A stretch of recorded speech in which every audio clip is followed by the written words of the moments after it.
July 2, 1943, the sky over Sicily shimmered with heat and war. Sunlight blazed off the Mediterranean, turning the sea below into a sheet of hammered blue steel. At 20,000 feet, where the air thinned and vision sharpened into the world of fighter pilots' angles, speed, instinct, a single Curtiss P-40 Warhawk carved its way through the sky. Inside the cockpit sat 2nd Lieutenant Charles B. Hall of the 99th Fighter Squadron, the unit the Army still called an experiment. Sweat pooled along his gloves, the desert sun behind him glared off the canopy. Ahead, two spikes glinted, closing fast. Messerschmitts. Hall pulled back on the stick, feeling the familiar vibration through the frame as the Warhawk strained into a climbing left turn. The P-40 wasn't the nimblest machine in the skies nor the fastest, but it was rugged, responsive, and in the hands of a pilot like Hall, deadly if flown with precision. The Bf-109 surged closer, engine snarling. Hall's breath slowed, his vision narrowed. The whole world collapsed into one calculation: when to turn, when to fire, when to commit. Then the moment came. Hall leveled out for a fraction of a second, squeezed the trigger, and unleashed a burst of .50 caliber fire that tore through the open sky like a horizontal hailstorm. One Messerschmitt rolled violently, its tail shearing away under the impact, the fuselage erupting into flame. It spun downward in a burning spiral while the second German fighter broke away in shock. Hall watched it vanish, then steadied his breathing as his squadron mates shouted across the radio. He got one. Hall got one. Below, on the ground, German observers were stunned. Reports would later note the incredulous remark, "Ein Schwarzer Pilot," a black pilot. Shortly after, German intercept operators passed along a mocking phrase that would soon echo across Luftwaffe radio chatter: "Schwarz Vogelmännchen," the black birdmen. It was meant as an insult, the kind of racial derision the Nazis wielded reflexively. But mockery faded quickly in the face of hard evidence. By the end of the month, Luftwaffe analysts filed their first serious note: "This squadron is not to be underestimated." This was the beginning of the legend. The moment the Luftwaffe first understood that the men flying the red-tailed fighters over Italy were neither propaganda mascots nor political decor, they were pilots. Skilled, disciplined, determined, and they were only getting started. The road to that moment had begun long before a P-40 ever lifted from the hard clay runway at Tunis or Sicily. Years earlier and half a world away, in the deep south of the United States, a sprawling red brick complex surrounded by the tall pines of Alabama had become the birthplace of a revolution no one intended to happen. Tuskegee Army Airfield was supposed to be a test, a footnote, a political gesture to appease pressure from civil rights activists,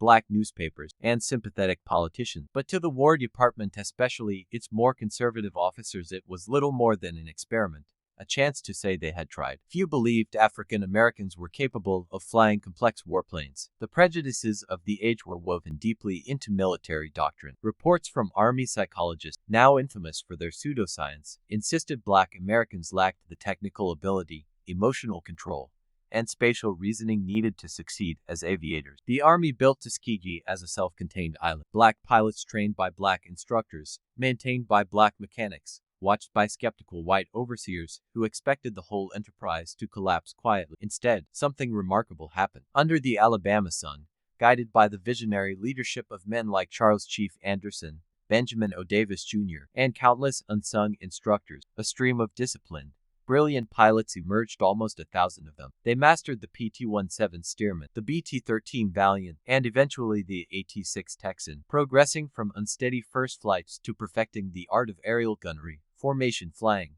and combat maneuvering. Their ground crews, weather officers, mechanic, armorers became some of the most skilled in the Army Air Force. For the black communities of the United States, Tuskegee was a beacon. For much of the Army brass, it was an inconvenience. For the Luftwaffe, though they did not know it yet, it would become one of their greatest problems. By the time the 99th Fighter Squadron was deployed to North Africa in the spring of 1943, their fame had spread among African American newspapers and communities back home. But within the Army hierarchy, they faced skepticism at every turn. Their early missions were uninspiring through no fault of their own: anti-submarine patrols, coastal sweeps, and low-priority tasks that offered little chance of air-to-air combat. Some commanders questioned whether they deserved more responsibility. Then Charles Hall fired his guns over Sicily.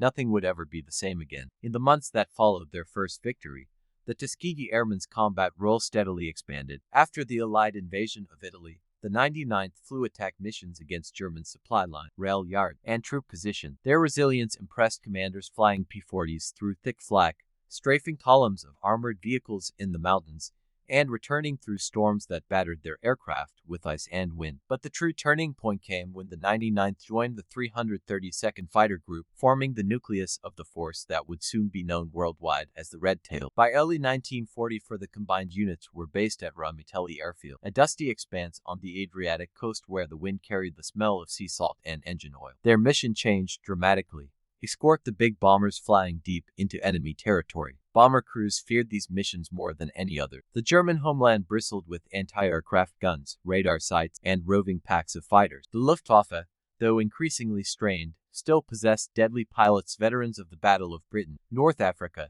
and the Eastern Front.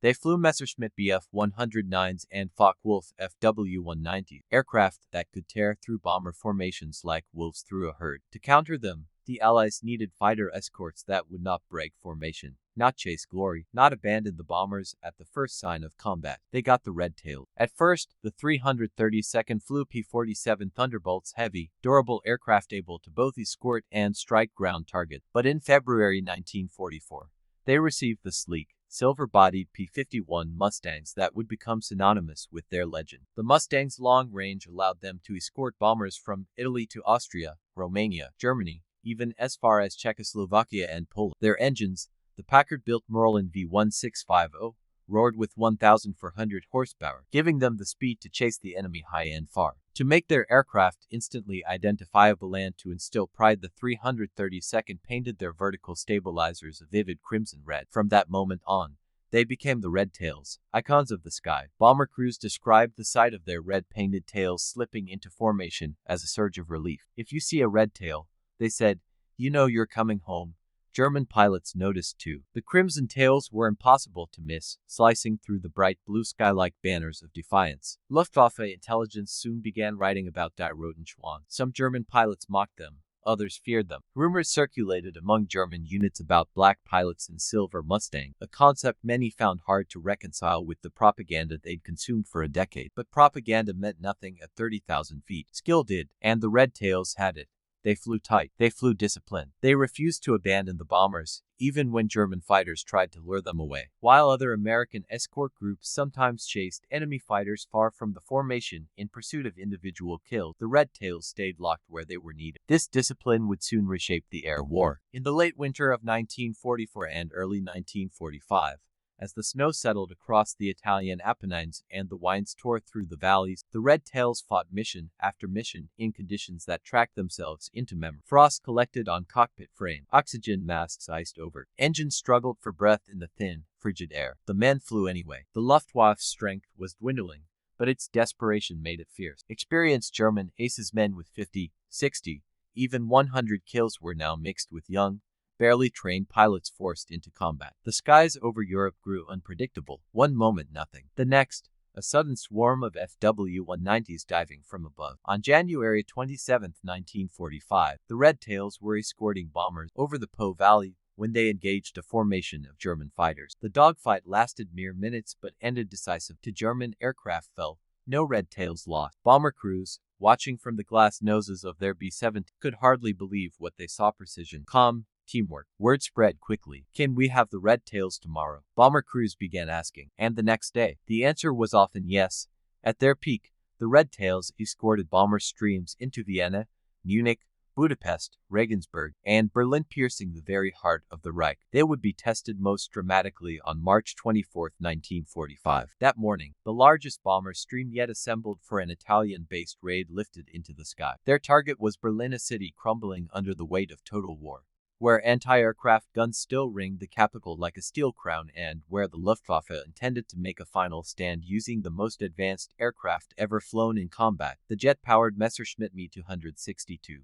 The Me-262 was fast, far faster than any piston-engine fighter. Allied pilots struggled to intercept it. Their first glimpse would often be the streak of silver that passed them at impossible speed. Bombers feared it most. Its heavy cannon shells could rip through a bomber in seconds. But the Red Tails were ready. Among them was Roscoe Brown, a pilot of the 100th Fighter Squadron. During the Berlin mission, a formation of Me-262s dived into the bomber stream. The sky erupted in chaos. Brown spotted one jet making a tight banking turn-on maneuver that forced it to slow. In that moment, Brown dove, lined up the shot, and fired. The jet burst into flame. Moments later, to other Red Tail pilots Charles Brantley and Earl Lane each scored victories against the jets. 3 Me-62s destroyed in one mission. The Luftwaffe controller tracking the battle reportedly uttered a single stunned remark, Die verdammten roten Schwans, the damned red tail. It was the day the myth broke, the day German pilots realized the red tails were not symbolic, not experimental, not political tokens. They were deadly. They were elite. By war's end, the numbers spoke for themselves. The Red Tails destroyed 112 enemy aircraft in the air. They destroyed roughly 150 more on the ground. They earned 96 distinguished flying crosses. They flew more than 15,000 missions. And most famously, they achieved the bomber loss rate that set them apart from every other fighter escort group in the Mediterranean theater. Only 27 bombers were lost while under their protection compared to the 46 bomber losses that other escort groups averaged. In the cold mathematics of war, that difference meant hundreds of American airmen lived to return home. And yet, when the war ended, the Red Tails returned to a country still segregated and still uncertain how to honor men it had once doubted. They stepped off troop ships and aircraft into a society that did not yet know how to integrate them into its own myths. But history would not forget, and neither would the men they had saved. President Harry Truman, influenced by their achievements and the shifting political climate after World War II, issued Executive Order 9981 in 1948,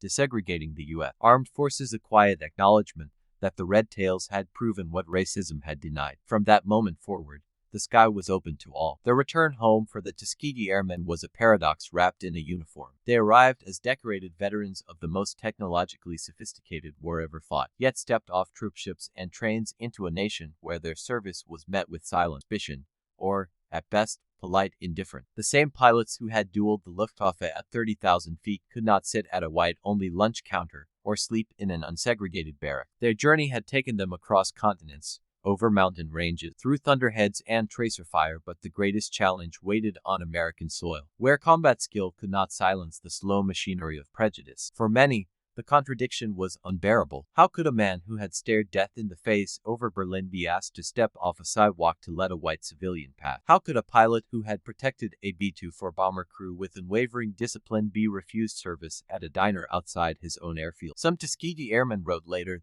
that the transition back to civilian life was harder than anything they had faced in the war. Others looked beyond the insult, knowing their achievements had cracked the armor of institutional discrimination, even if the cracks were not yet visible to all. But if American society struggled to understand them, the bomber crews understood perfectly. Years later, reunions between surviving Red Tails and the men they escorted were filled with emotion. Heavily wrinkled faces, white hair, and trembling hands could not erase the memory of silver Mustangs with crimson tails streaking across the sky in a moment when death hovered a mere heartbeat away. Many bomber veterans, white and black alike, credited the Red Tails with their survival. Some said so with tears in their eyes, remembering the feeling of seeing a Red Tail slide into formation beside their battered aircraft after a swarm of German fighters had nearly torn them apart. One former B-24 pilot described the sensation of seeing those crimson tails. It was like the sun came up inside the plane. We knew they wouldn't leave us. Another recalled a mission near Linz where the Red Tails had engaged German fighters so aggressively that the bomber crews hardly saw a single enemy aircraft breach the formation. They saved us 3 times over, he said, more than we can count. This quiet, patient, unglamorous discipline set the Tuskegee Airmen apart from many other units. In fighter culture where individual kills were celebrated, where pilots desired to carve their names into the scoreboard, chasing an enemy fighter into the horizon was a temptation few could resist. But the Red Tails resisted every time. They were taught from the outset that their mission was not personal glory. It was protection.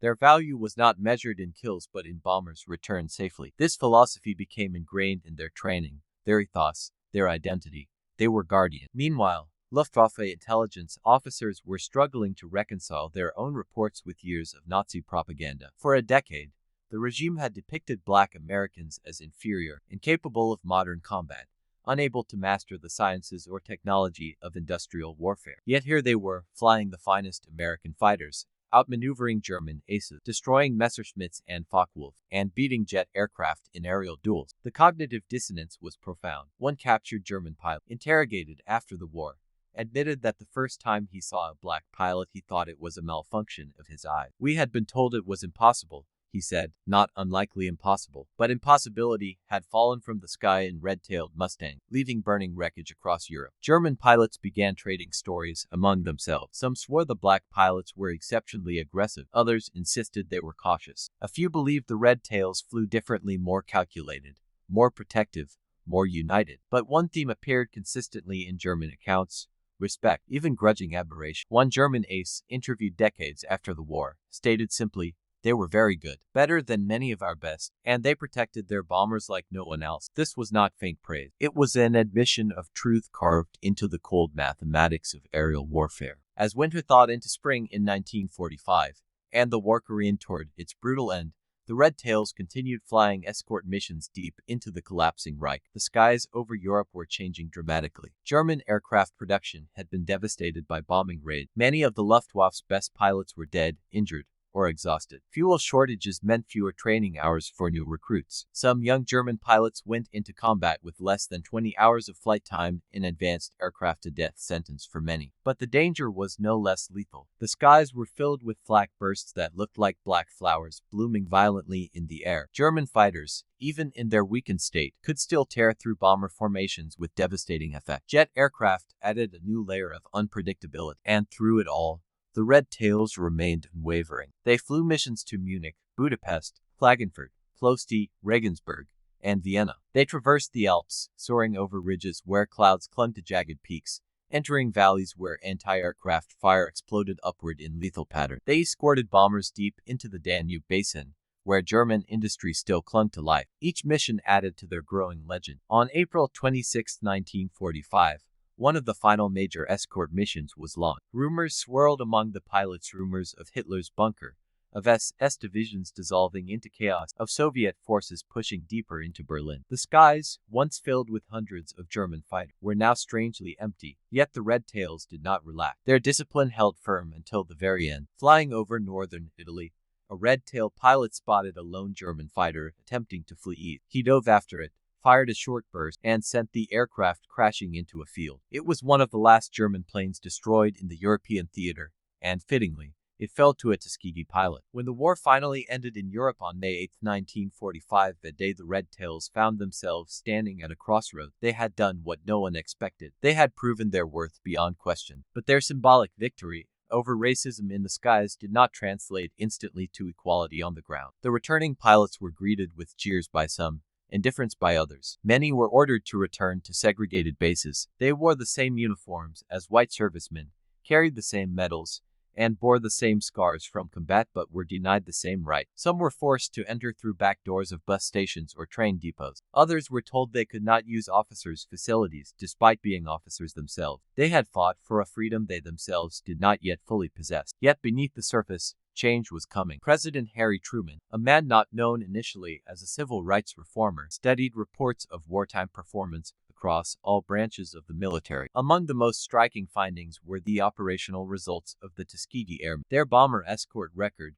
discipline, and lack of disciplinary issues set them apart. Truman saw what many military leaders had tried to deny. The segregated system was untenable, inefficient, and morally indefensible. 3 years after the Red Tails' final missions over Germany, Truman signed Executive Order 9981, declaring that the U.S. Armed Forces would be desegregated. It was not just a policy change, it was a historical pivot point, and the Tuskegee Airmen were at its center. They had done in wartime what decades of arguments had failed to do in peace, proved beyond doubt that excellence ignores color. Meanwhile, their impact reverberated across Europe. The Luftwaffe, shattered by defeat, was forced to reconcile the truth about the pilots it had once mocked. German airmen who had survived the war spoke candidly. They considered the Red Tails among the best pilots they had faced. Some said they preferred to fight British Spitfires or American Thunderbolts over the disciplined Mustangs with Red Tails. This reversal from mockery to respect was a quiet but profound chapter in the final years of the war. In the post-war years,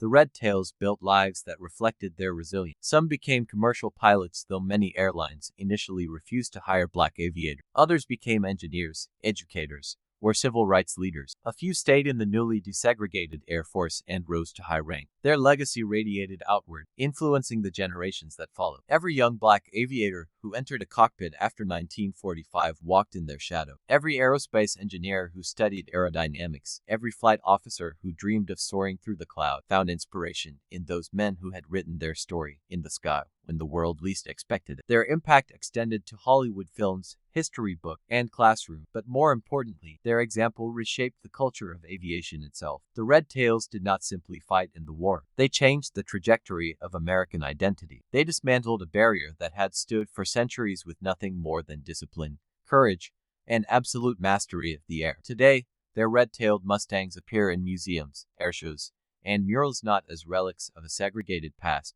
but as symbols of something transcendent. The men who flew them stand as giants whose courage was measured not only in dogfights won, but in the quiet endurance of their dignity in the face of injustice. They soared in the thin, bright air above a divided world and proved what should never have been doubted, that greatness belongs to no race but to all humanity. The final missions of the Tuskegee Airmen lingered in memory like fading contrails across a wide sky. Their war ended, but the echoes of their propellers still thrummed in their bones. Some pilots swore they could hear the engine note of a Merlin V1650 long after stepping out of the cockpit for the last time, a ghostly vibration that tied them forever to the thin air where life and death were separated by the twitch of a wrist. It was in that realm, above clouds lit gold by sunrise and red by tracer fire, that the Red Tails had carved their legacy. Yet the world they returned to was not the world they had defended. Back home, the currents of American society were swirling with contradictory parades celebrated victory in Europe.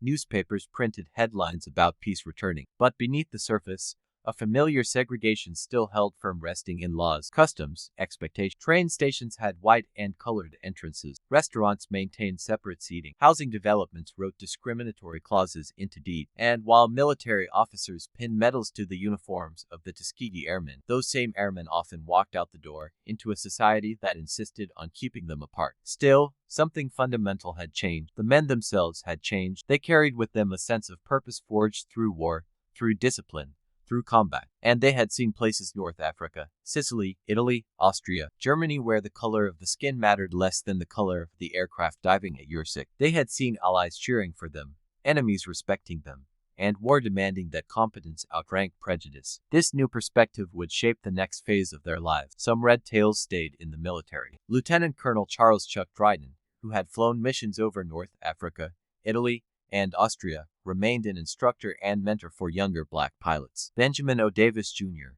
who had commanded the 332nd Fighter Group, rose through the newly integrated Air Force to eventually become the first black general in the U.S. Air Force. His leadership style, quiet, precise, demanding, became legendary. Those who flew under him recalled that he expected excellence because he knew excellence was their armor. Others pursued careers far from the cockpit. Roscoe Brown, who had shot down an Me-260 to Overberlin, earned a doctorate in education and became a university president, advocating tirelessly for equality. Lee Archer, one of the group's top aces, spent decades in the corporate world, breaking barriers just as he had done at 30,000 feet. Many became engineers or teachers, passing on the discipline aviation had taught them. But whatever path they followed, one truth remained: the skies had changed them. Some spoke of flying as liberation, not just physical, but emotional. In the sky, racism felt distant. At altitude, above the patchwork of fields and towns, the world seemed simpler. Physics, timing, geometry, instinct. A pilot's value was measured not by appearance, but by act. That clarity stayed with them. They had tasted a meritocracy that the ground refused to give. And so, slowly at first, relentlessly over time,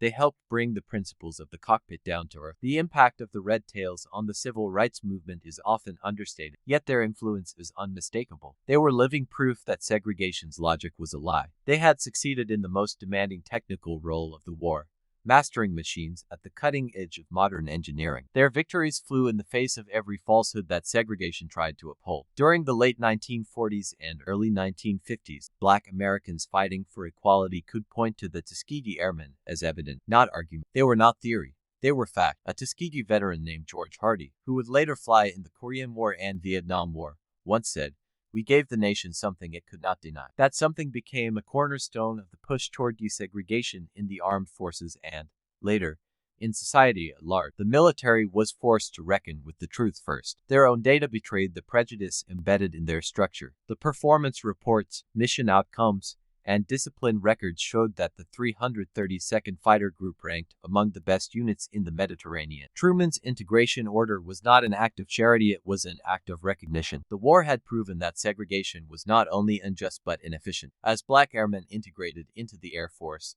many became instructors, commanders, and leaders. They shaped a new generation of aviators, black, white, Hispanic, Native American, who trained side by side in ways that would have been unthinkable just a few years earlier. The ripple effect of this cultural shift traveled outward into bases, communities, and families. Bit by bit, the world began to change. Meanwhile, in distant corners of Europe, the legacy of the Red Tails was preserved in stories told by former Luftwaffe pilots who had survived the war. In the 1960s and 1970s, as historical societies held reunions and interviews, German pilots spoke candidly about the American fighters they had faced. Some recalled first encountering the red-painted tails over the Danube Valley, where the disciplined escorts protected the bomber stream with tenacity. Others remembered dogfights where red tails refused to be drawn away from their position. In Germany's memory of the air war, the Red Tails became a symbol of determination and a reminder that racial ideology had blinded the Reich to reality. A few German veterans described the shock of discovering that the pilots who had shot them down were black. "We could not believe it,"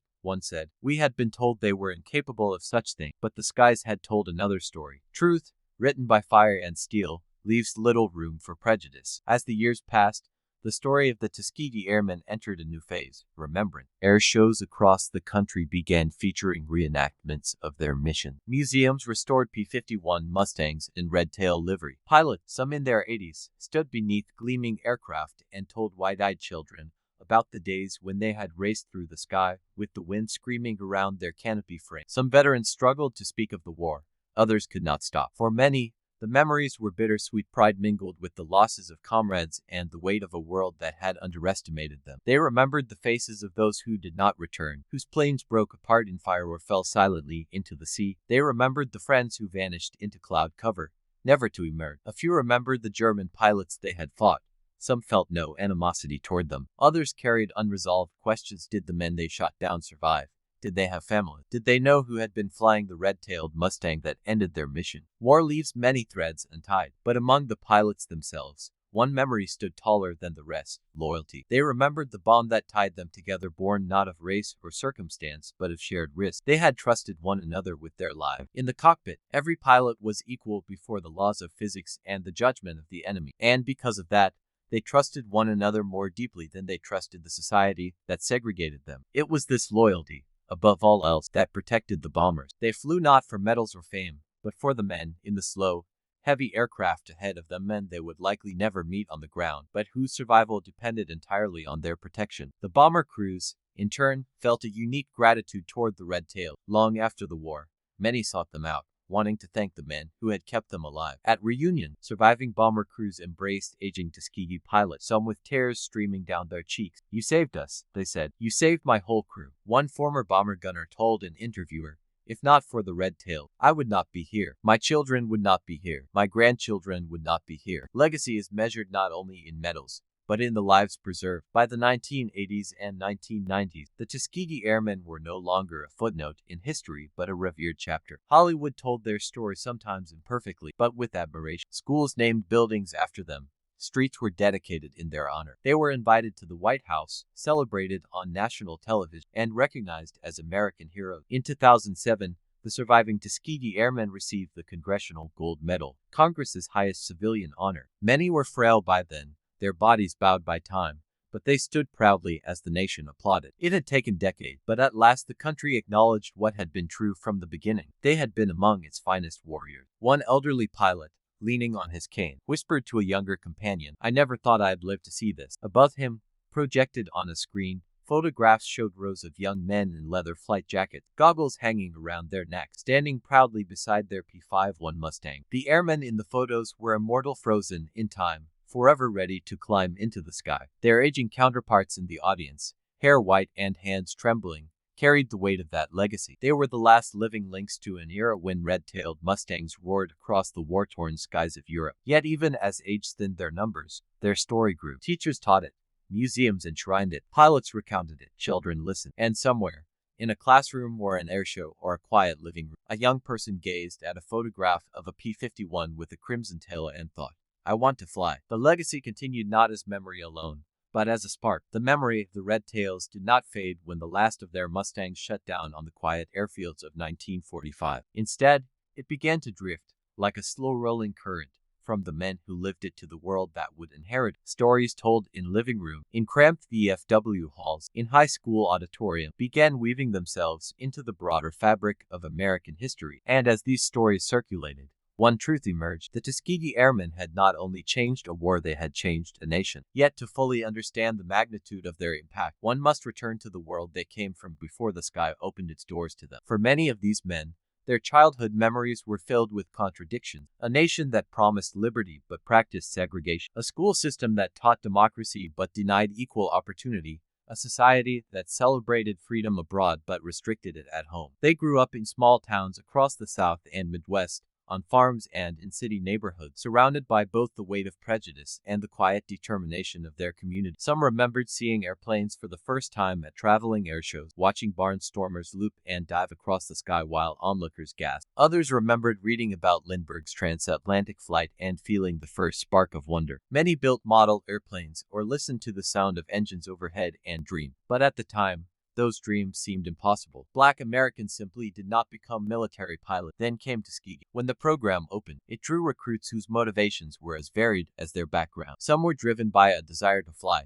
Others sought to challenge injustice. Others wanted to serve their country in its hour of need. For each man, the decision to apply was an act of defiance and hope. They arrived at Tuskegee knowing that failure would not be seen as the failure of individual, but as the failure of an entire race in the eyes of a skeptical nation. This immense pressure forged a bond among them that would shape their identities for life. At Tuskegee, every man understood he was part of something larger than himself. They studied harder, trained longer, and pushed further than any training program demanded, not only because their instructors required, but because they required it of themselves. Their success was not merely personal, it was collective. It was the argument America refused to hear, made in the language of excellence. This shared sense of purpose became the foundation for everything that followed in the war. It explained their discipline during escort missions. It explained their refusal to leave the bombers. And it explained why they were willing to push themselves into the most dangerous corners of the sky again and again. But the war also gave them something unexpected: a sense of place in a global struggle. Many Tuskegee pilots recalled how surreal it felt to fly over the Alps, to see the spires of Vienna,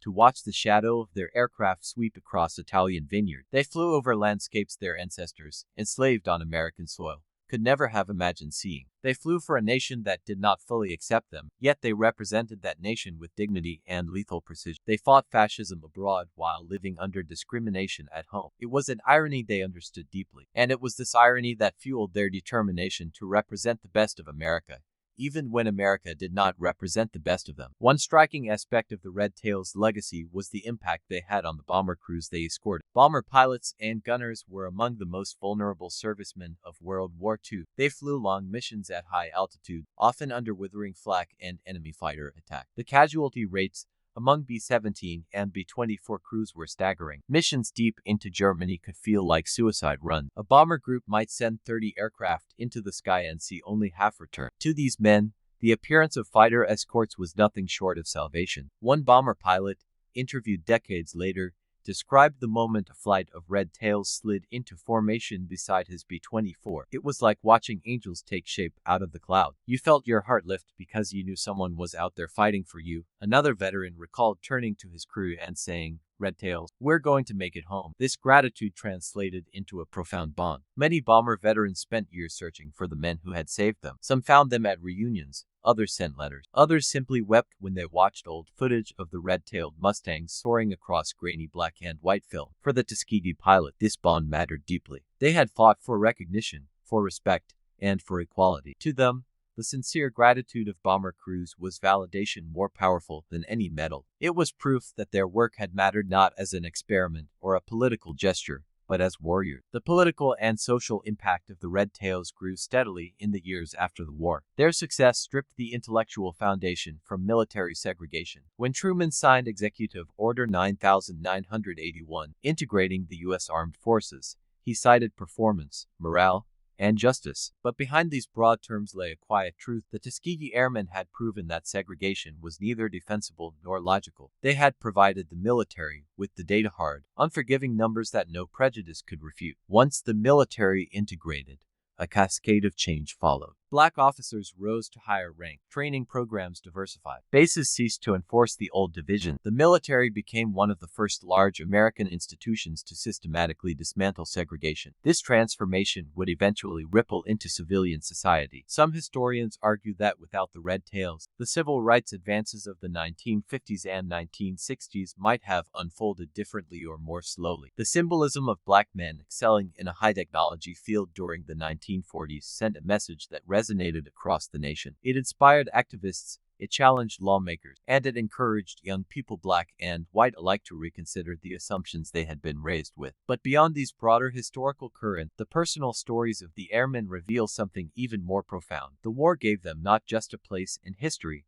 but a sense of themselves. As decades passed, many Tuskegee Airmen reflected on the war through the lens of time. Some remembered the camaraderie, the laughter between missions, the smell of coffee in the ready room, the nervous excitement before takeoff. Others remembered the fear, the sudden explosions, the screams of a wingman over the radio, the sight of a friend's plane disappearing into cloud or fire. But all remembered the discipline, the sense of duty, the knowledge that their mission mattered. In interviews and memoirs, they spoke of the first time they felt the wheels of a P-51 leave the earth, the subtle moment when gravity surrendered to lift. They recalled the vibration of the engine, the way sunlight shimmered across the wing, the sensation of climbing through blue air toward a rendezvous point where dozens of bombers would be waiting. They spoke of the sound inside the cockpit, how the world outside was silent but inside everything hummed, rattled, vibrated. They remembered breathing canned oxygen through rubber masks, watching frost collect on the edges of the canopy, feeling their fingers numb inside thick gloves. They remembered the beauty of flight, and they remembered the ugliness of war. Dogfights were chaotic,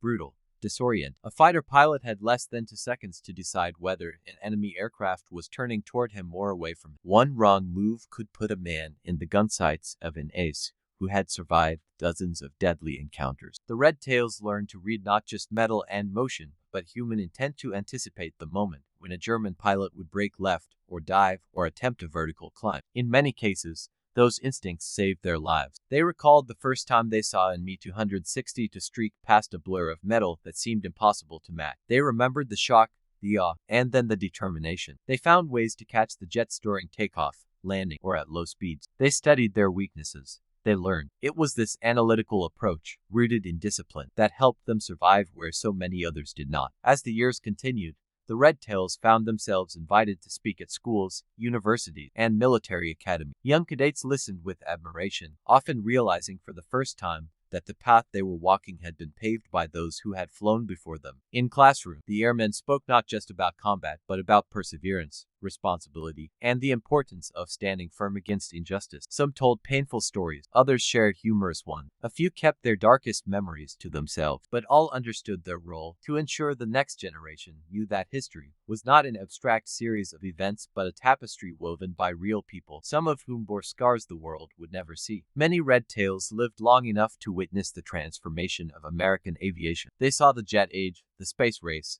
the moon landing, the development of stealth aircraft, and the rise of a diverse air force that would have been inconceivable in 1940. Some watched the space shuttle launch into orbit and thought back to their first flights at Tuskegee, wooden desks, chalkboards filled with equations, instructors walking row to row explaining aerodynamics and weather systems. The difference between those first lessons and the technology of the 21st century was vast, yet the essence remained. Flight was freedom. A few Tuskegee veterans even lived to see black astronauts soar into space, carrying a piece of their legacy into the cosmos. When Colonel Guion Bluford became the first African American in space in 1983, he publicly thanked the Tuskegee Airmen for opening the door. When Mae Jemison became the first black woman in space in 1992, she expressed the same sentiment. Their achievements were part of the same continuum of courage. The Red Tails had shown that the sky was no limit. Perhaps the most poignant moments came at air. There, beneath the roar of modern jets, a P-51 Mustang painted with a red tail would taxi slowly across the airfield, sunlight glinting off polished aluminum. Crowds gathered, children pressed against fences, and somewhere, often sitting beneath a tent for shade, was an elderly Tuskegee airman in a red baseball cap, the years etched into his face but his eyes still sharp. People approached him with reverence. Some asked for autograph, others simply wanted to shake his hand. A few stood silently, too moved to speak. The pilot would smile, nod, answer questions. And when the P-51's engine roared to life and the aircraft lifted from the runway, climbing into a sky it once ruled, the airman's eyes would follow it with a tenderness that spoke of things only he could truly understand. The roar of that engine was the echo of his youth. The streak of red was the color of memory. And the sky above was the place he had proven not through words but through action that character, courage, and excellence belonged to all who dared to rise. As the 20th century edged toward its final decade, the story of the Tuskegee Airmen began to re-emerge in the American consciousness, not as an obscure footnote, nor as a politically convenient anecdote, but as a central, defining chapter in the intertwined histories of aviation, civil rights, and military transformation. The men themselves were aging, some passing quietly into memory, others appearing at ceremonies with canes and broad smiles. But the legend of the Red Tails was growing stronger, reaching a momentum even they could not have predicted in their youth. One of the most profound shifts occurred not in classrooms or political speeches, but in the personal journeys of those who discovered the airmen's history for the first time. A young black student in Chicago might have sat in a school library, flipping through a book about World War II, only to stop dead when he saw a photograph of a proud, confident pilot with dark skin standing beside a gleaming P-51 with a red tail. A young girl in Atlanta, visiting a museum with her family, might have stared at a mannequin wearing a Tuskegee flight suit and whispered, almost to herself, "That looks like someone from my neighborhood." These moments, quiet, intimate, transformative, carried a power far beyond statistics or medals. They reshaped identity itself. The Tuskegee Airmen had done the unthinkable in the 1940s. They had inserted themselves into a narrative that the world had declared was not theirs. Aviation had long been a domain mythologized as white, elite, inaccessible. Yet here were nearly 1,000 black pilots, mechanics, engineers, meteorologists, and officers who had not only participated in the war but excelled in its most technologically demanding arena. Each photo, each story, each preserved aircraft served as a beacon across generations. But the airmen's influence extended beyond inspiration. It altered the very infrastructure of American aviation. Many veterans became flight instructors, teaching hundreds of new pilots in civilian programs that diversified the field of aviation. Others entered the emerging industries of aerospace engineering and air traffic control. Their presence in these sectors demonstrated that the barriers of the past were neither natural nor permanent. Yet for all their achievement, the airmen themselves often spoke humbly about their service. They insisted they were no different from any other pilots of the war. They had simply been asked to do a job, and they had done it well. But their modesty could not obscure the truth. They had altered the trajectory of the nation. The world itself had changed dramatically since their wartime mission. The jet age had matured into the space age. Satellites orbited the Earth. Mars rovers rolled across the red dust of another planet. Airliners the size of buildings soared above thunderstorms at near supersonic speed. And through every technological milestone, the airmen watched with a sense of wonder, pride, and reflection. Some were invited to NASA facilities, where they sat in control rooms or walked through hangars beside spacecraft that dwarfed the machines they had once flown. Engineers and astronauts greeted them with reverence. Many would say openly, "We're here because you were there first." It was not any exaggeration. The integration of the Air Force after the war created a direct pipeline for black aviators, scientists, and engineers to participate in the space program. Without the Tuskegee Airmen, the generations that produced astronauts like Guy Bluford, Charles Bould, and Michael Anderson might have faced insurmountable barriers. In this way, the Red Tails did not merely alter military history, they helped alter the trajectory of human exploration itself. Yet their story was not free of sorrow. Time thinned their rank. Friends who had once sat side by side in briefing rooms or lounged on the grass beside runways in Italy now passed away one by one. At funerals, folded flags rested atop caskets as taps echoed through the air. Younger generations attending these ceremonies often felt a sense of awe. They were witnessing not just the passing of men,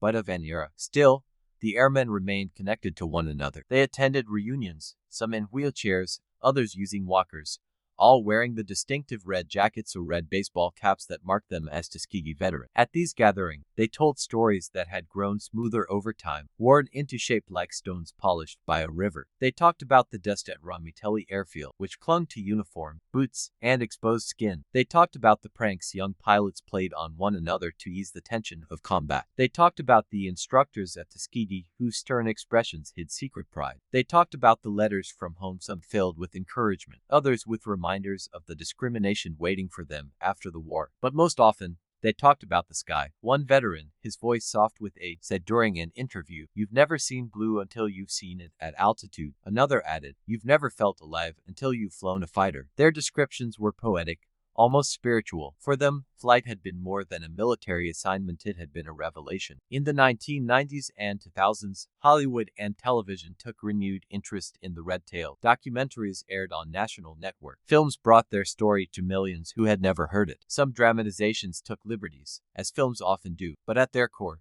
they communicated an essential truth. The Tuskegee Airmen were among the finest pilots the United States ever produced. These depictions created a surge of public recognition. Schools invited surviving airmen to speak at assembly. Magazines featured their portraits. Aviation organizations held special events honoring their contribution. The Smithsonian Institution expanded its exhibits to include the Tuskegee legacy. And at air shows across the country, when a red-tailed P-51 Mustang took to the sky, crowds erupted in applause. For some airmen, this late-life appreciation brought closure. One pilot said, "We didn't get the credit then, but we're getting it now. And it feels good." Another remarked, "History found us. It took a long time, but it found us." It was true. They had lived long enough to witness their story move from the margins to the center. One of the most symbolic moments came on January 20, 2009, when several Tuskegee Airmen attended the inauguration of Barack Obama, the first African-American president of the United States. Bundled in coats against the cold Washington air, they stood among the crowd as Obama took the oath of office. When asked what the moment meant to them,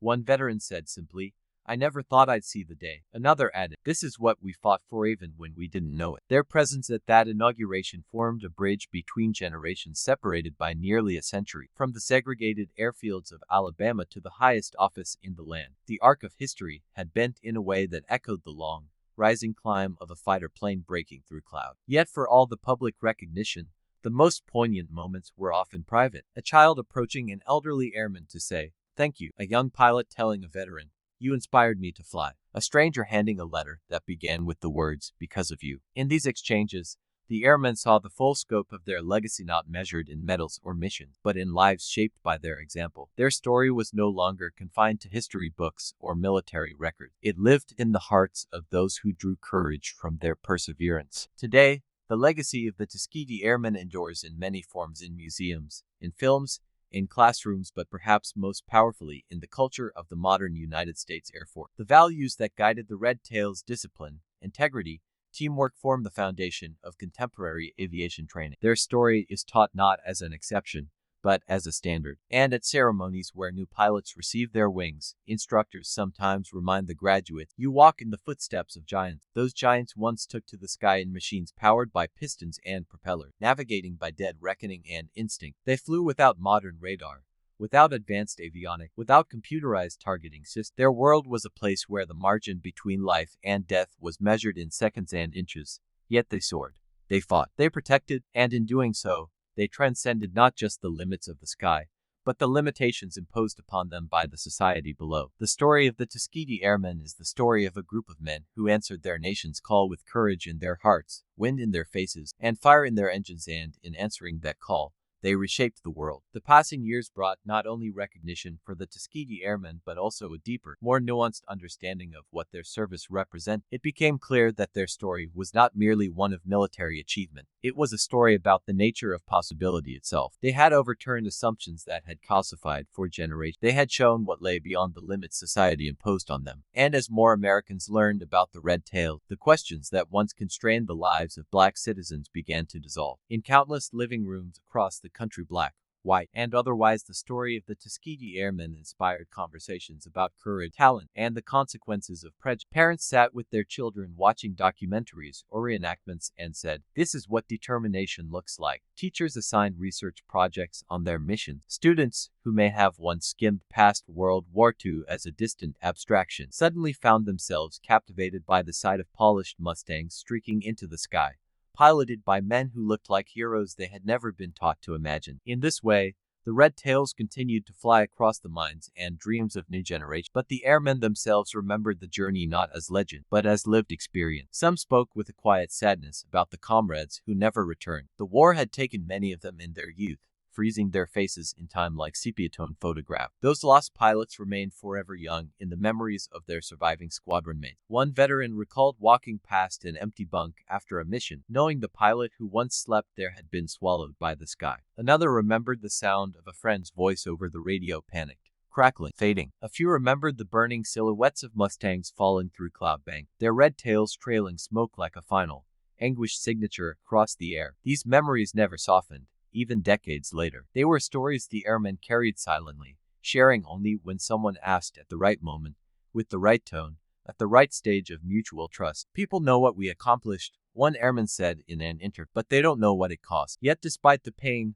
the camaraderie of the Red Tails endured as one of the strongest bonds forged by the war. Even in old age, when bodies weakened and steps slowed, the pilots remained connected by shared experience. At reunions, their laughter echoed through banquet halls. They swapped stories that grew richer with every retelling, blurring the line between history and memory. One might lean in and say, "Do you remember that day over Prague?" Another might groan and reply, "Don't get him started, he'll tell it like he saved the whole war by himself." But beneath the jokes lay a truth: they had saved far more than they realized. By the first decades of the 21st century, the Tuskegee Airmen had transitioned from living history into national symbol. They were honored guests at sports events, featured in documentaries, and commemorated at Air Force bases. Cadets at West Point and the Air Force Academy studied their tactics and leadership. Aviation museums built entire exhibits around their achievement. The red tail symbol became iconic, painted on restored aircraft, printed on posters, stitched onto flight jackets. Yet the airmen were careful to explain that their story was not one of individual heroism, but of collective triumph. They often pointed to the mechanic, the armorers, the nurses, the meteorologists, the cooks, those whose names rarely appeared in headlines but whose work made every mission possible. The Tuskegee program was not just pilot, it was an entire ecosystem of black excellence, working in harmony within a system designed to doubt them. This broader truth deepened their legacy. It wasn't just that black pilots had proven themselves, it was that black Americans, across every layer of a complex military operation, had demonstrated the capacity for excellence under pressure. A segregated system had challenged them to prove themselves. They responded by proving that the system itself was the problem. As surviving airmen reached their 90s, many found themselves approached by younger people who saw them as the embodiment of history. Some veterans found this attention surprising. They had returned from the war expecting to fade into anonymity. They had built families, worked ordinary jobs, paid mortgages, and lived in neighborhoods where no one knew what they had done. Then, decades later, the world came looking for them. A few expressed a sense of disbelief. One pilot, interviewed at age 93, laughed as he said, "I thought the world forgot about us. Now it feels like they won't leave us alone, but I don't mind." Another said,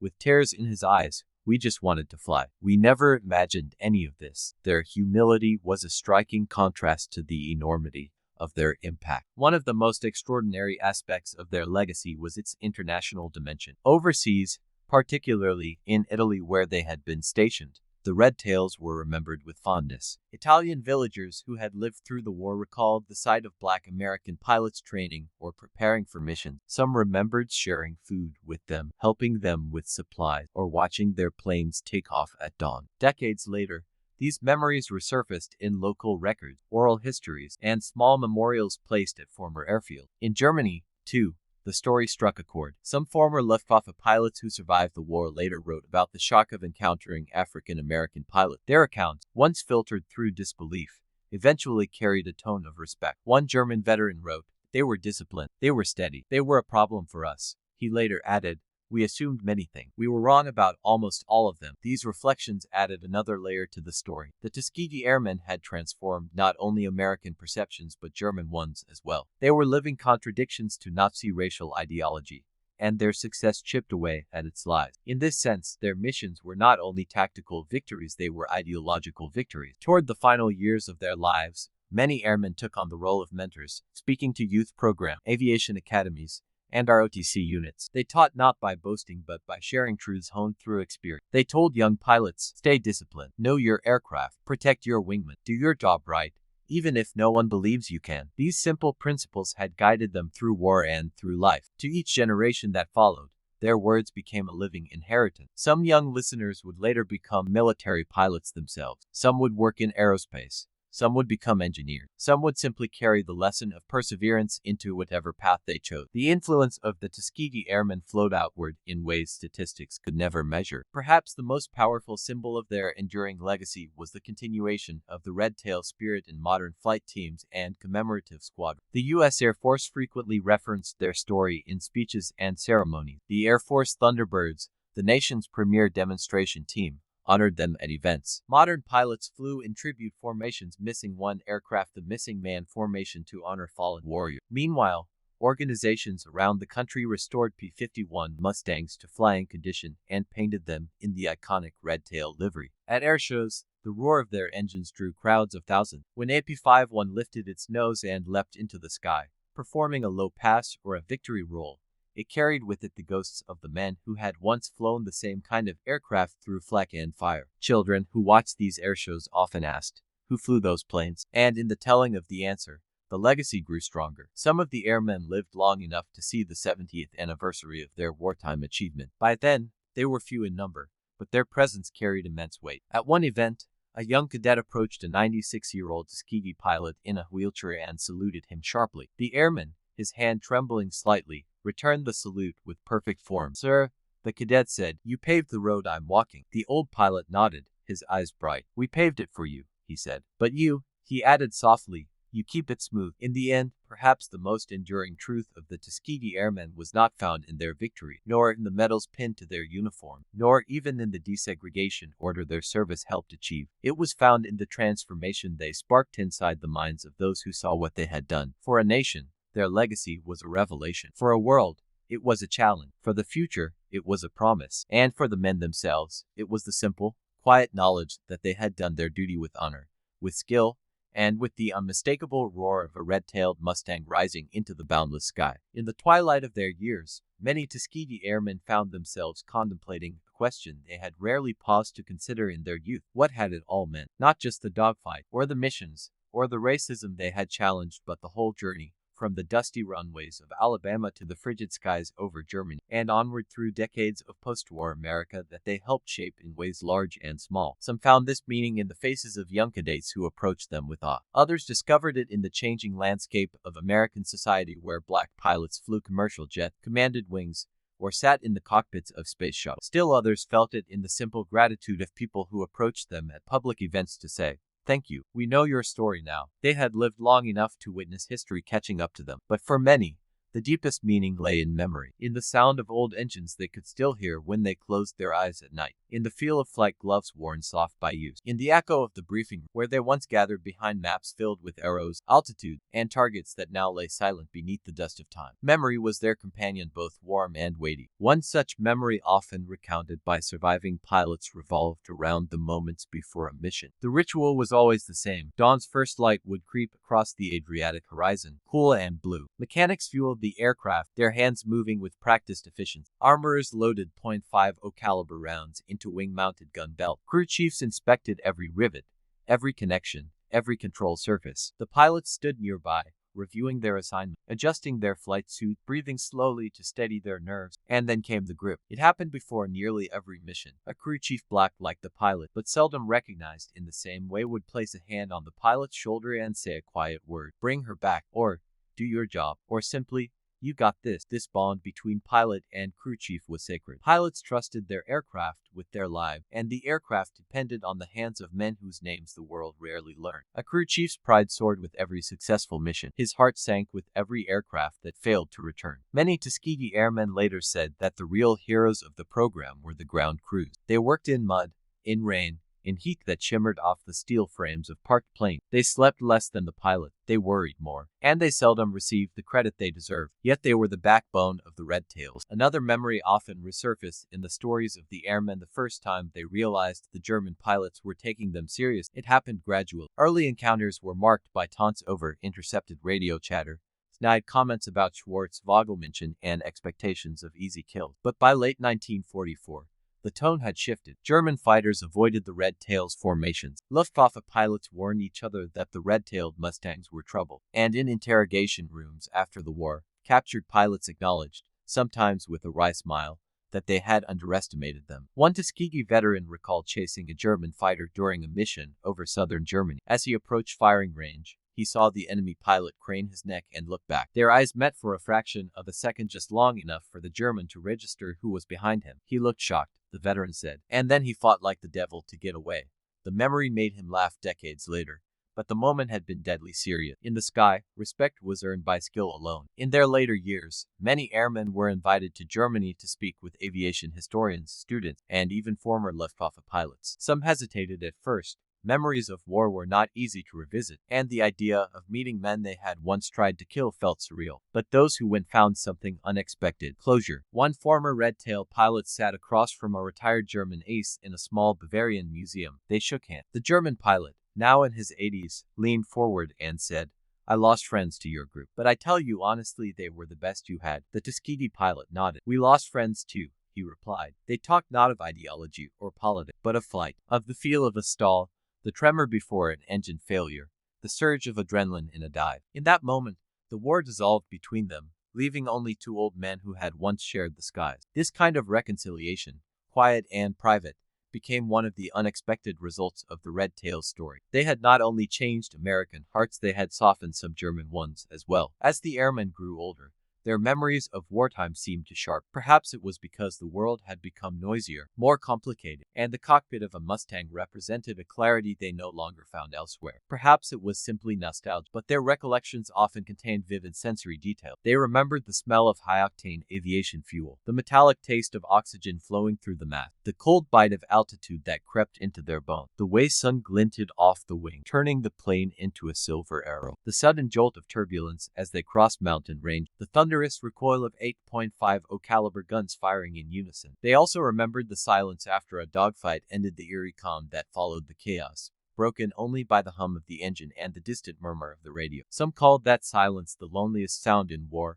Others found it peaceful. By the time the airmen entered their late 90s, many had become living legends, beloved guests at national ceremonies, honored at military academy, and featured in documentaries that introduced them to millions. But even as their fame grew, they remained deeply human. They joked, they teased, they told stories with theatrical flair. They corrected misconceptions with gentle firmness. They never let fame go to their head. One elderly pilot, asked what it felt like to be a hero, replied without hesitation, "I wasn't a hero. The heroes didn't come home." This humility became a defining element of the Tuskegee legacy. Even as time diminished their numbers, new tributes emerged: statue dedication, library wings named in their honor, scholarships created for young aviators, historic markers placed at former bases, a national ceremony in Washington, and more than once, a missing man formation flown overhead in honor of a fallen airman. At Arlington National Cemetery, rows of simple white headstones bear the name Tuskegee pilot. Visitors often leave small red painted stones or miniature red tail models atop the graves, silent symbols of respect. On certain anniversaries, Air Force cadets march between the rows, saluting each marker. These rituals testify to the power of a legacy carried forward not by decree, but by choice. The airmen's last years were a mixture of celebration and farewell. Those who remained stayed connected through phone calls, letters, and occasional reunion. Their families became the caretakers of their stories, ensuring that when the airmen passed, their voices would not fade. Some shared memories with their children only near the end of their lives. A daughter might learn for the first time that her father had once flown escort over the Alps, or that he had survived a near-fatal engine failure, or that he had shot down an enemy aircraft. Many airmen had kept these stories quiet, not out of shame or secrecy, but because they believed they were simply doing their duty. They did not boast, they did not exaggerate. They let history speak for them, and history did. When the last surviving members of the group began to slip away, something remarkable happened. Their story did not diminish, it grew strong. Younger generations stepped forward to preserve it: historians, pilots, teachers, filmmakers, and everyday citizens who understood the importance of what had been achieved. The narrative of the Tuskegee Airmen entered a new phase,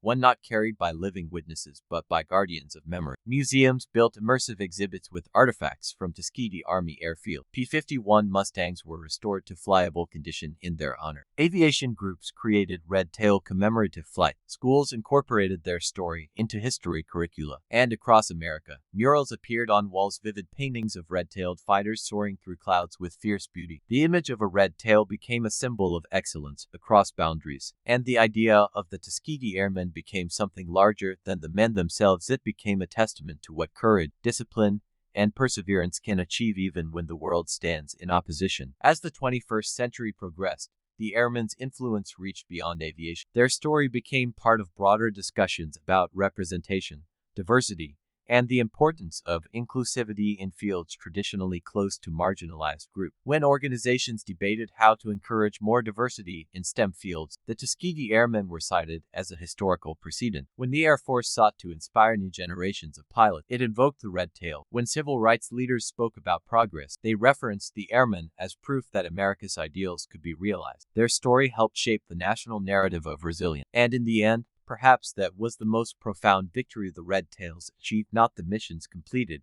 nor the aircraft destroyed, but the horizons they opened for others. For every child who saw a photograph of the airmen and whispered, "I want to fly." For every young pilot who felt the weight of their example and rose to meet it. For every citizen who understood that prejudice crumbles before excellence, their legacy lived on. They had begun as young men in a segregated nation, surrounded by doubt. They became warriors in a world consumed by war, proving themselves in the harshest arena imaginable. They ended as patriots whose courage reshaped a nation's conscience. And though time eventually claimed every pilot, every mechanic, every officer of the Red Tails, the echo of their propellers still resonates. It resonates in the roar of modern jets, in the hush of museum halls, in the pride of community, in the gratitude of a nation, and in the boundless sky that once tested them and ultimately helped them prove who they truly were. The Tuskegee Airmen rose. They fought.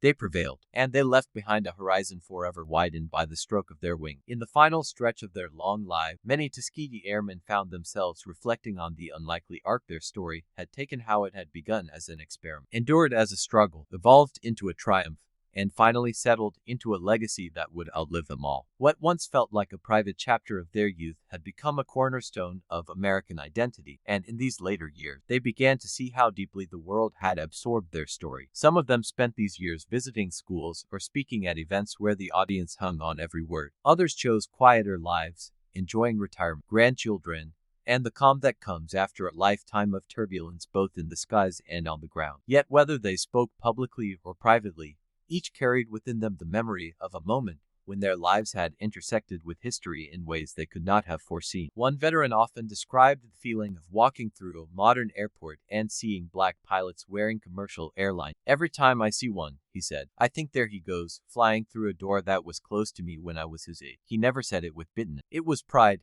plain and deep, like the pride he once felt when he saw a red-tailed Mustang return safely to Rami-Tele. For the younger generation of black aviators, meeting a Tuskegee Airman was like touching a living artifact, living proof that the path they walked had been carved by the hands of pioneers who never stopped pushing forward. In more intimate moments, the airmen spoke of flight with a poetic nostalgia that transcended the war itself. They could describe the exact sensation of a Mustang rolling into a high-speed dive, the way the engine note deepened as gravity pulled them earthward. They remembered the subtle vibration through the airframe when the guns were armed, the smell of oil and metal that lingered on their gloves hours after landing, the sting of cold air on their cheeks when they opened the canopy after a mission. But they also remembered the silence, those rare times after landing when the engines roar faded, the propeller slowed to stillness, and for a moment the world felt too quiet. Pilots who had spent years in the sky often found the ground unnervingly calm. Some struggled with it their whole lives. Others embraced it as the peace they had been denied in youth. "What I miss," one airman said, "is the knowing. In the cockpit, you always knew exactly what mattered. Up there, everything was clear." The clarity of flight was a refuge during the war, but in peace, it became a memory they treasured. Many Tuskegee Airmen spent their later years writing their memoirs not for fame, but for their family. They wanted their grandchildren and great-grandchildren to know the truth of their experiences, not the movie version, not the simplified textbook retelling, but the visceral reality of what it meant to fly in a war, to confront prejudice, to survive, and to prevail. These memoirs varied widely.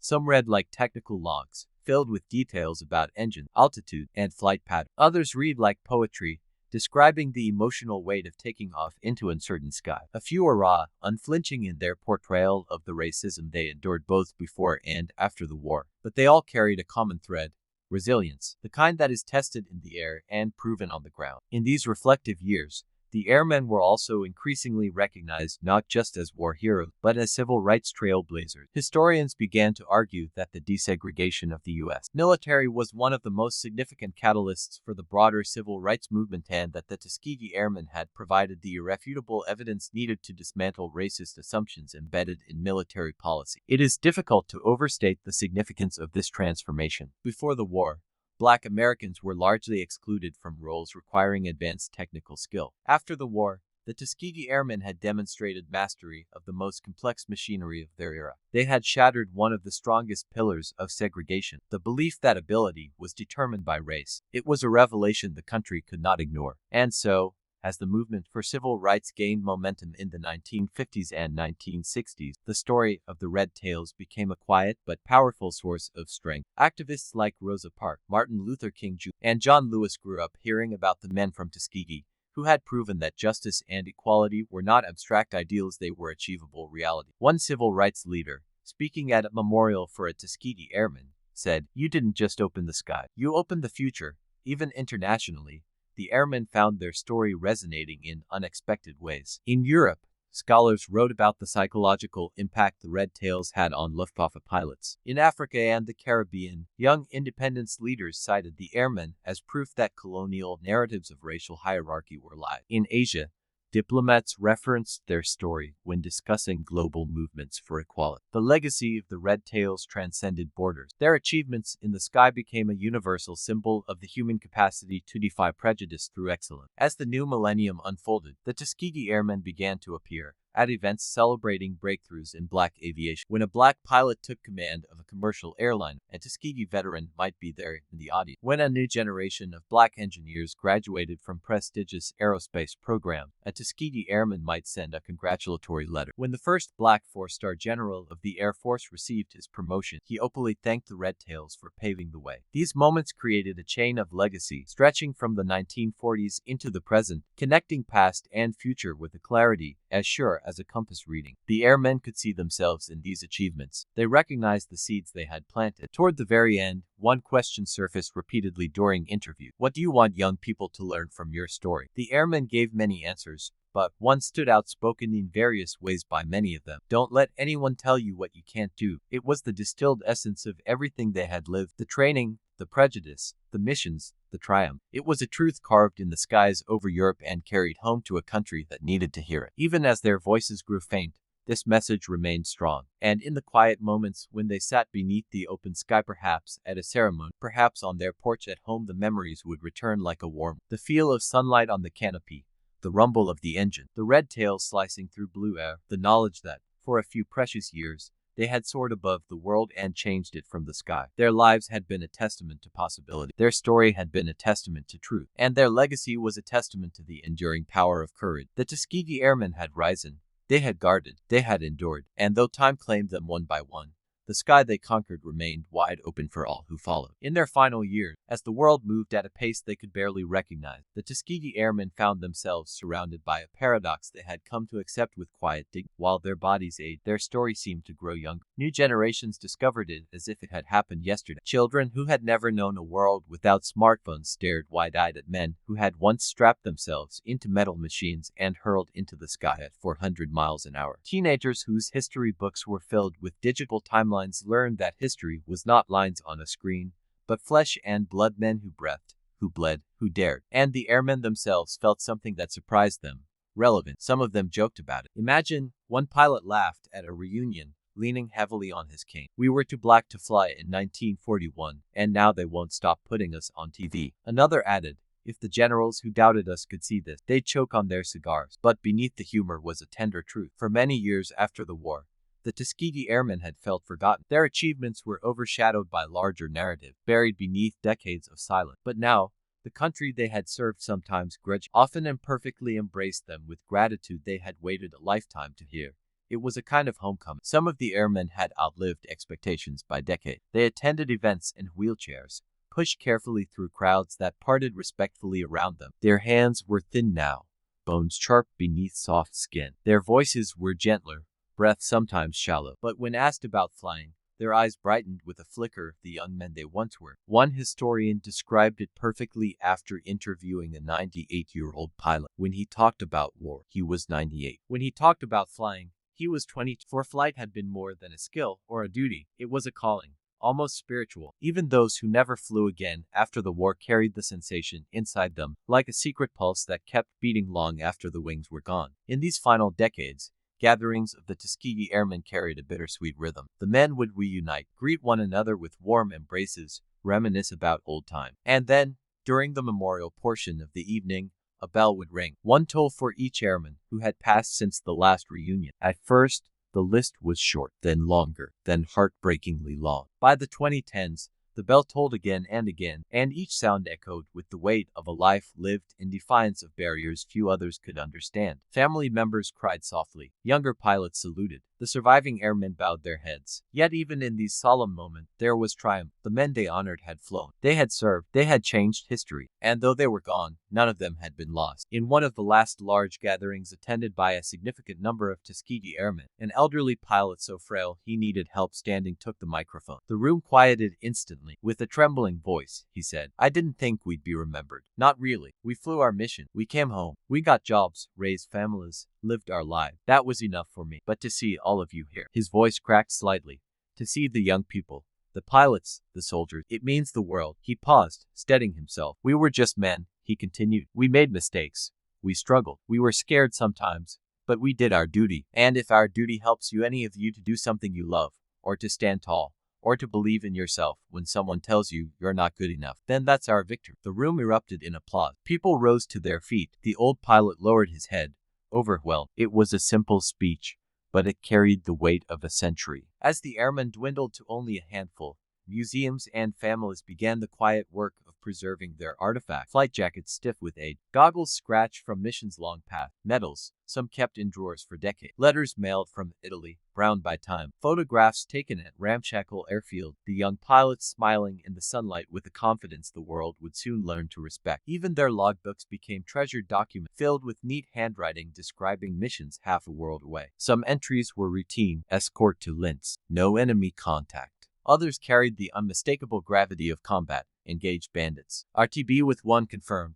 A few entries were heartbreakingly brief. Lost Davis today. These objects became anchors, tying the present to the past with threads more fragile and precious than any metal. In communities across the United States, murals began appearing, vivid paintings of red-tailed Mustangs soaring upward, breaking through clouds, arrows of defiance cutting across the sky. Some murals depicted the pilots themselves standing beside their aircraft with expressions of determination and youthful fire. Others showed scenes of training at Tuskegee, emphasizing not just the flight, but the foundation, the classrooms, the instructors, the long hours of preparation. In neighborhoods still struggling with inequality, these murals were more than art. They were reminders, visual proof that greatness had come from people who looked like them, who faced the same barriers they did, and who overcame them with discipline and brilliance. A teenager walking past one of these murals might stop, gaze up at the red tail gleaming in paint, and feel something stir inside them.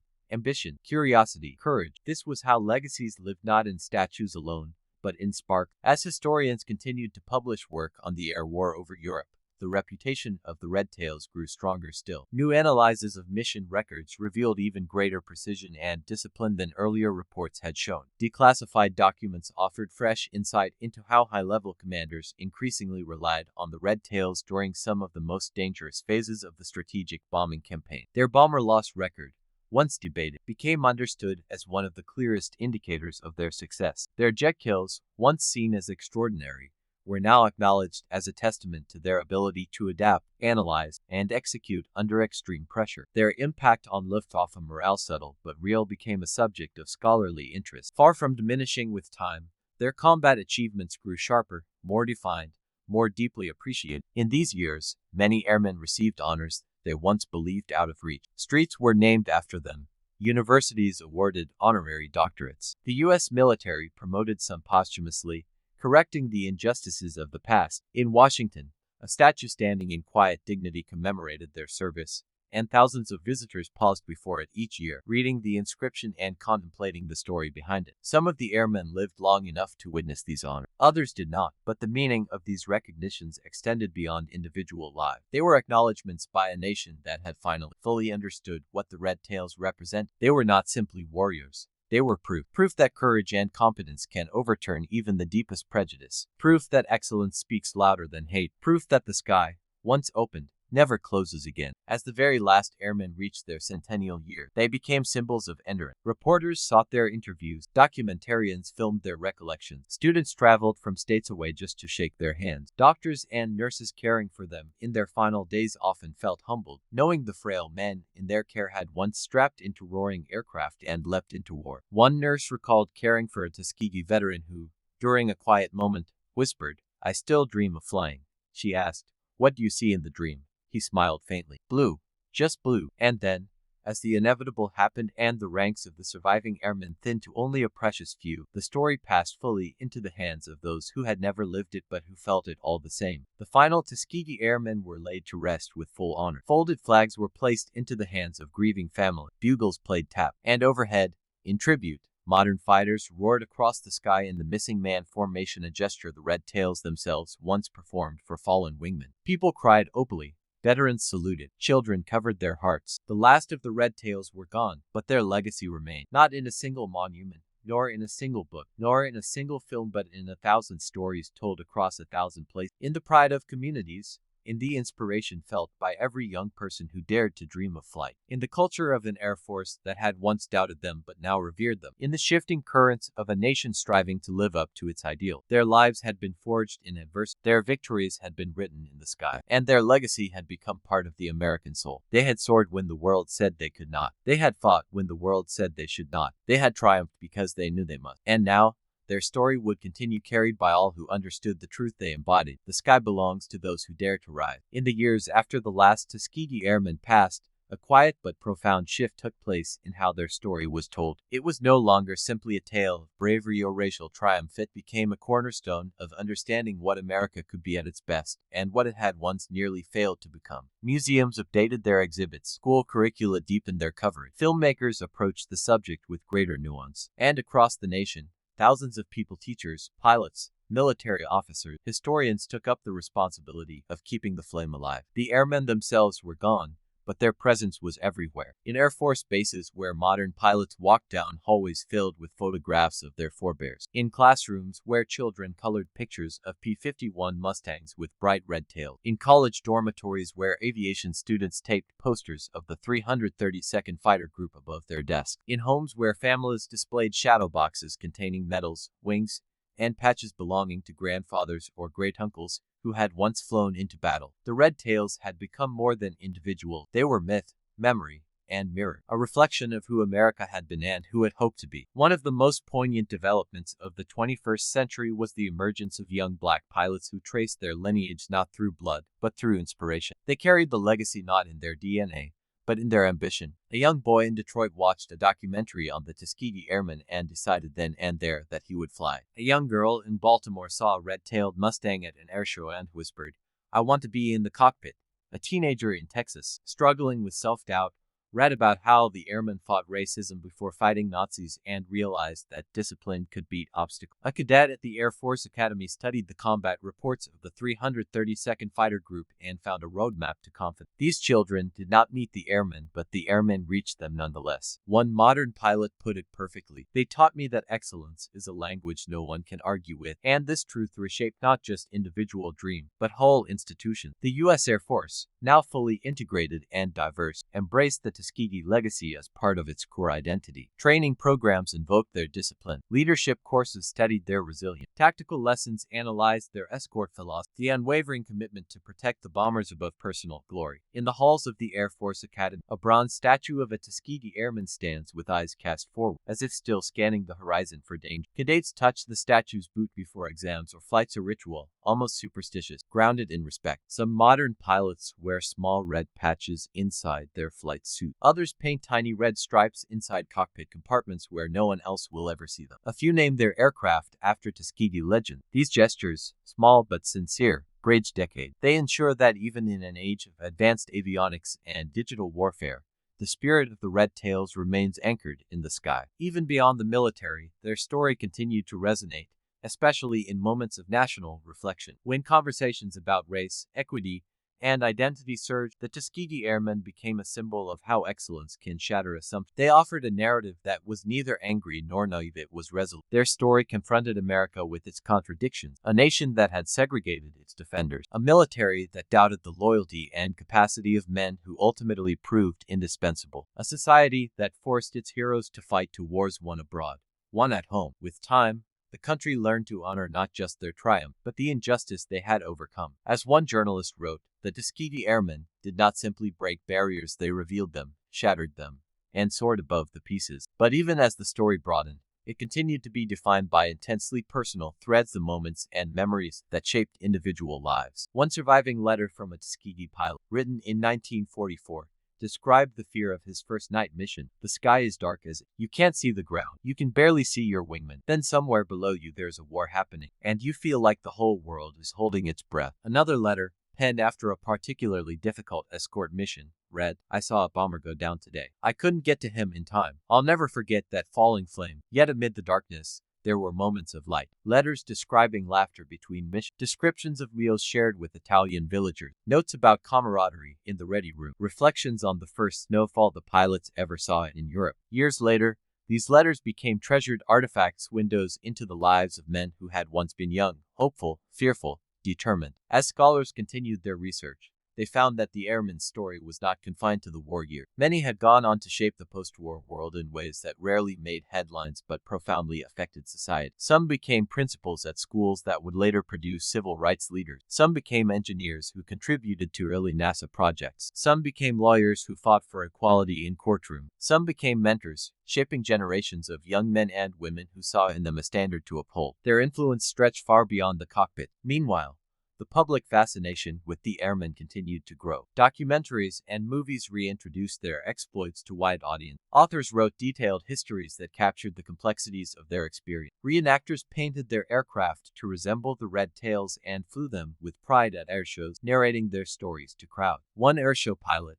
flying a restored B-51 with a crimson tail, once said, when I take her up, I feel like I'm borrowing the sky from the men who owned it first. It was a sentiment felt by many in the aviation community. The Red Tails were not simply admired, they were revered. As time marched on and the last of the Tuskegee Airmen passed into history, a question lingered among scholars, pilots, and admirers alike. How do you keep a legacy alive once the voices are gone? The answer emerged organically in actions, not words, in scholarships established in their name, in aviation programs for underserved youth, in museums built to preserve their artifacts, in films, books, murals, and song, in ceremonies where modern pilots tipped their wings in silent tribute, and most importantly, in the hearts of people who understood that the Red Tails had given the nation more than victory, they had given it vision. A vision of what was possible when the walls of prejudice cracked and excellence stepped through. One final truth became clear in the wake of their passing. The Tuskegee Airmen had not simply been part of history, they had shaped its trajectory. Their story touched aviation. It touched civil rights.